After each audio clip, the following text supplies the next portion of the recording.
কাল কাল করে তুই আমাকে 3 মাস শুরু করেছি। কতদিন লাগে তোর টাকা দিতে? বুঝতেই তো পারছো ভাই, এবছর কলার আবাদ ভালো হয়নি। ঝড়ে 200 গাছ ভেঙে গেছে। ভুইয়ালাকেও টাকা দিতে পারছি না। আর কটা দিন দাঁড়িয়ে যাও, আমি যেভাবে হোক ম্যানেজ করছি। দেখ ভাই, শাড়ি ব্যবসার আর এমনিতে ভালো না।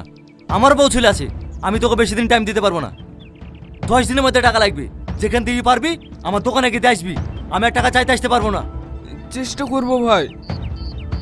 কোনো চেষ্টা মেষ্টা না, 10 দিনের মধ্যে টাকা লাগবে।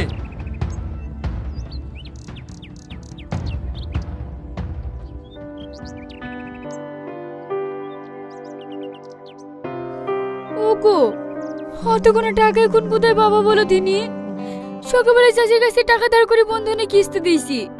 আবার বাবাকে স্কুলে ভর্তি করে থবে। না রে, এভাবে আর হবে না। আমাকে শহরে যেতে হবে। তুমি শহরে গিয়ে কি করবা? ওখানে গিয়ে কোনো ব্যবসা ট্যাবসা করবো, কলা বেচবো। তাও তো ভালো দাম পাবো। না হলে আর ঋণ শোধ করতে পারবো না।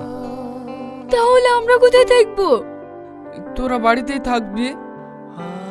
না না, আমরাও যাবো তোমার সাথে। তোরা ওখানে কি কি করবি? তোদেরকে যেতে হবে না, আমি একাই যাব কাজ করতে। আমরা একা থাকতে পারবো না। যে সে কাজে জেদ করিস কেন? তোর সাথে গেলে বাবুর পড়াশোনার কি হবে? শ্রাবণী, হ্যাঁ আসো চাচি। এ দালে হাতে কি আছে? জামাইয়ের সাথে বাড়িতে, হ্যাঁ তাই আমাদের হাঁসটা জামাই করেছিল। হাতে একটু মাংস আছে। হো, দেখো না চাচি, ও শহরে চলে যাবো বলছে। কেন বাজি, শহরে কি করতে যাবে? দেশে সেরকম ইনকামে চ্যান্স আছে, কলার দামটা মুপ আসেনি। তাই ভাবছি শহরের দিকে গিয়ে ব্যবসা করব।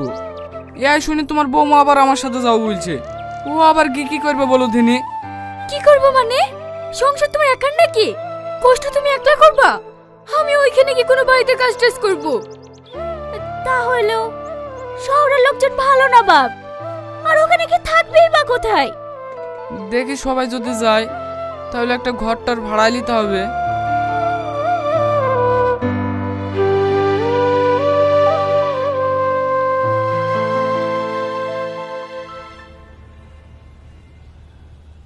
আর কতদিন আমরা ভাড়া ফ্ল্যাটে থাকবো বলো তো? আমরা নিজের ফ্ল্যাটে কবে শিফট হবো? এই তো সকালে এরকম থেকে ফোন করেছিলাম, বললো লিফটের কাজ শুরু হয়ে গেছে, সামনের মাসে আমরা ফ্ল্যাটে উঠতে পারবো। এখনো 1 মাস?